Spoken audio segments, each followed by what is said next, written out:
This is the Civil Rights cover-up. March 20, 1985, the National Rainbow Coalition. I called them, and they said they could help me. They could do this. I told them what to help me. If you got it in writing, we'll do this, we'll do that. So if they got what they needed in writing, I got a letter from that organization that states, "Thank you for your recent correspondence addressed to Reverend Justice L. Jackson. Due to a reduction in staff, we are unable to represent you in this matter. However, we are equipped to assist you by referral to the proper agency, Organization X, except we welcome your correspondence in keeping us informed of the status and outcome of this matter. Thank you again for taking the time to share your problem, and please be assured that our prayers are with you for an expectant resolution to your problem." And here's a copy of that letter. And when I talked to them and questioned them, the way the lady talked to me, I would ask her a question. She would say, "I know, darling. Sure, darling. I understand, darling." That's the way they treated me. They could do wonders till they got the evidence. Then they couldn't help me. I couldn't walk. My son cut without medical records. I couldn't walk. But he didn't have no staff for me. No, he didn't have no staff for me. The NHP told me I was too low on the social level for them to help. That's what they told me. I was too low on the social level. Here's a letter from them. This letter states, August 8, 1989, writer met with Mr. Lewis at his home, Teresa Wick. Mr. Lewis was injured on his job. As a result of this injury, surgery was performed to remove a disc or a portion of a disc. Mr. Lewis continued to experience pain and applied for representation from his union. It is unclear whether the union of Goodyear was communicating with Mr. Lewis pertaining to his benefits. However, Mr. Lewis complained that his union did not represent him fairly. The writer reviewed a letter from the National Labor Relations Board and state that it has not received documentation to support this claim. Mr. Lewis was instructed on the procedure to follow to answer the National Labor Board February 19, 1989 letter to back up his statute of limitation on their jurisdiction to intervene on his behalf. Mr. Lewis responded to the writer stating that he has sent 71 copies, and I had, of his action to these peoples. However, identification to those attachments were not made and thus would be required. Mr. Lewis responded was that most of the communication with the union were variable and thus was not communicated to the NLRB, and that's a lie. I sent them 71 copies. She made all this up, but it get better. Contact has been made with Goodyear and on Mr. Lewis' behalf. However, has offered Mr. Lewis a continuous service until his application is received and an uncontested disability pension. Mr. Lewis had refused to apply for some unknown reason. The writer requested a copy of Goodyear employment benefits package be forwarded to Mr. Harold White, president of the Jackson branch NAACP. Any confusion on this matter? What the NAACP tried to do, Teresa and Harold White and Doug William and Carl Breeden them, they tried to get me to sign a paper saying this never happened. That's what they did. Interviewing Mr. Lewis revealed a perception that he would receive a cash lump sum of $82,000. She made this up. I couldn't walk. And she talking about $82,000. That's a lie. Goodyear told me they would only pay me $13,500, and I had a year to get well. And if I wasn't well in a year, you don't get nothing. She made all this up. She brought 3 documents from my apartment. Her and Harold White. She told me, sign the documents, and they could get to work on the case. Teresa with them. Harold dead now, but Teresa ain't. And the document was folded. What sign here, sign here, sign here. So when I took the documents and took the pen, I told my wife, I said, Fane, look at this and see what it said. And when I said that, it's like I spit in their face. They thought I was dumb enough to sign documents without reading it. One of the documents read, I never had surgery and tendency of any kind. Any way I'm feeling, Goodyear had nothing to do with it. I never had a shop injury of any kind. And after 10 years, if you work at Goodyear, you have a 10-year vested pension. And they wanted me to sign up for that 10-year vested pension because I never had an injury. I just walked away from my job. But then they said, in conclusion, the writer is of the impression that Mr. Lewis is somewhat confused as to what a disability employee is entitled to when injured on the job. The writer is unsure as to what Mr. Lewis thought his union was capable of doing as far as his claim are concerned. Goodyear has continued to offer Mr. Lewis disability. His union representative claims seem to be that they did not hire an attorney. That's a lie. I know Goodyear can't have no attorney for me. That's a lie. She made all this up. Therefore, it is the writer's opinion that this is not a class-based discrimination case and seemingly a confused state of mind. They said I was crazy. None of this happened. I'm in a confused state of mind. The NAACP said I was crazy. And here it is in writing. I want my son to take a picture of this. I'm in a confused state of mind. Nothing like this happened to me. And that's what they did to me.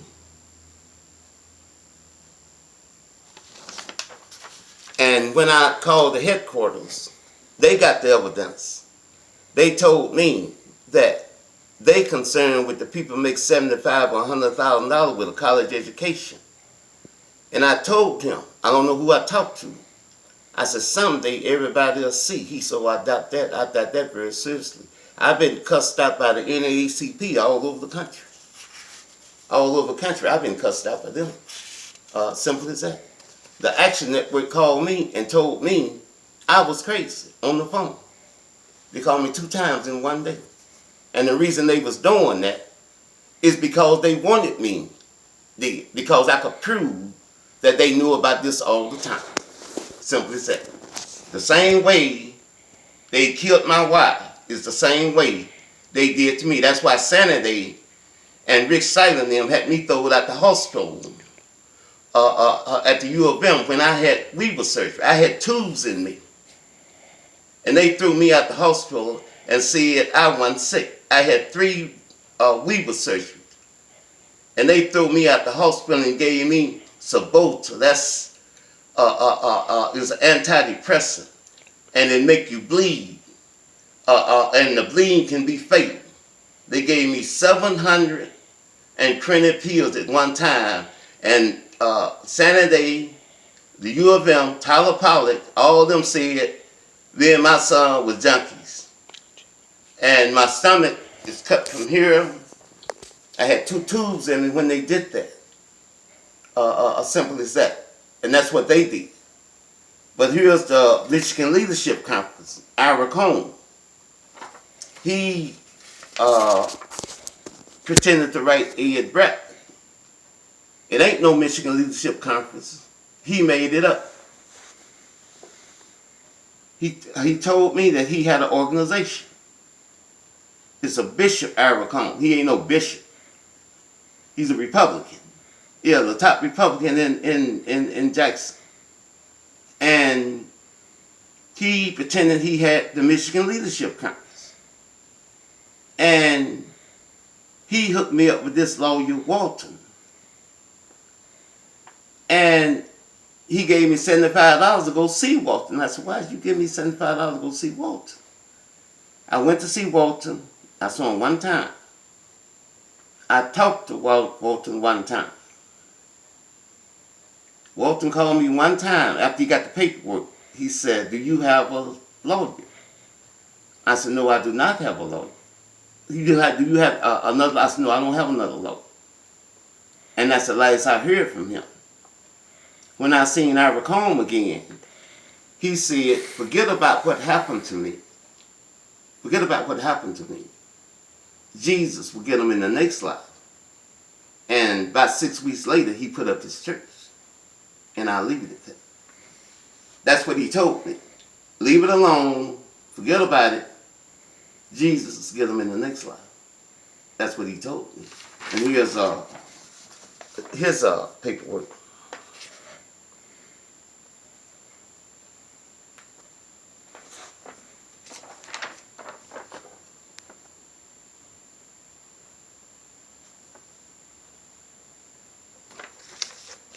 Here's another document from the NAACP Benjamin Hooks. Your letter to me requesting assistance has been forwarded to John Riggin, Director of Labor. Here's a copy of that letter.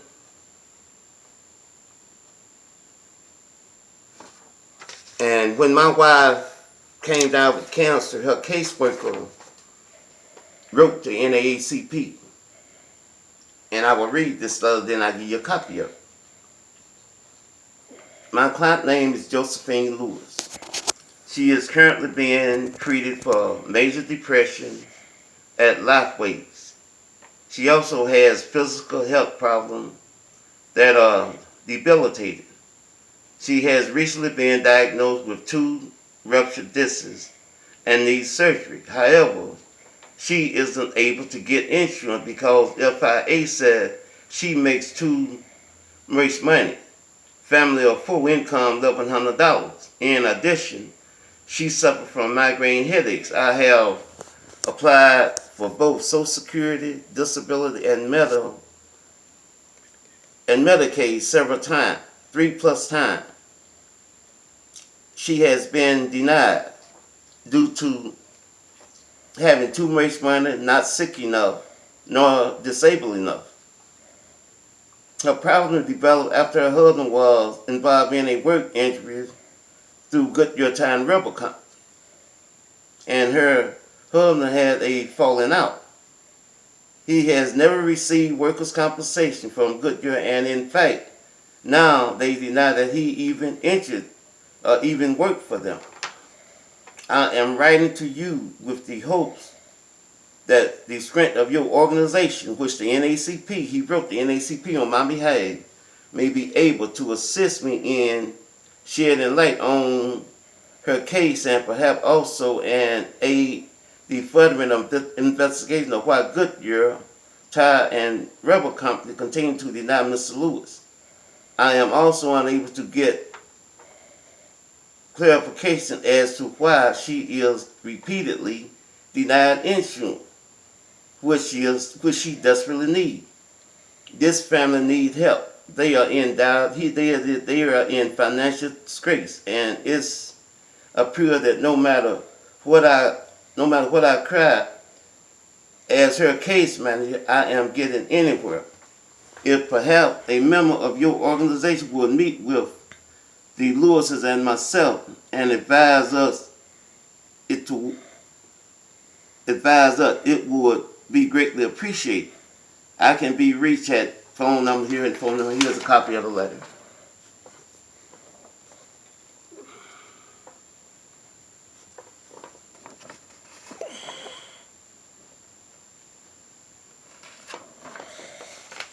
And this is another letter from Doug Goodyear. He's the NHP lawyer, and it reads, I first came in contact with this man in 1985. I received notice from President Breeden to review his case. I investigated and reported to President Breeden and the National Office my action related to this case. It is my decision that the case will not comply with special contribution fund and its requirement. On August 2nd, 1989, President White requested that the branch Legal Regress Committee investigate and assist my wife, Teresa, to meet with Mr. Lewis and the President and President White. This was done on August 3rd, 1989, with a report being submitted. I did not go for fear of being biased.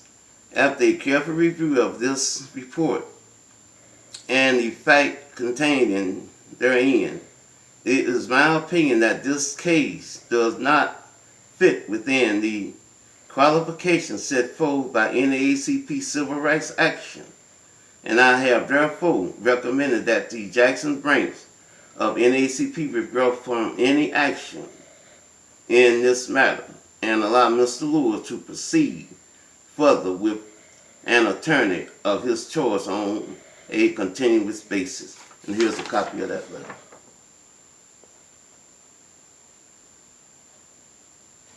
My child cut, I'm cut, and it don't fall under the guidelines. The NAACP and all the civil rights organizations, one phone call, my suffering would have been over, my wife would be alive. But I didn't have a social level, and that's why they did this to me. I didn't have a social level because I worked in a factory, and Harold White worked for Goodyear for 30 years. He retired from Goodyear, and he had a social level, but I didn't. But like I say, I will get heard. I want people to hear my story. I fear for my life from the Democrats, the Republicans, the black organization, the media, the police, everybody. Because they can't afford to let me tell what have happened to me. This evidence here is just the tip of the iceberg. I got 33 years of evidence just as plain as the one I showed you. And it's all on the government and big business and the black organization and the media. So y'all pray for me. Please help me. I'm trying to get justice for me and my family, the Lewis family. Please pray for us. Please help us. Please get the word out. We need help. I want to get to safety. I need to get my stomach checked. I haven't had my stomach checked. I had 3 upper GI surgery, and I want to get to safety. I fear for my life here, especially from the Democrats and Republicans and black organizations. May God bless each and every one of you and pray for us. Thank you.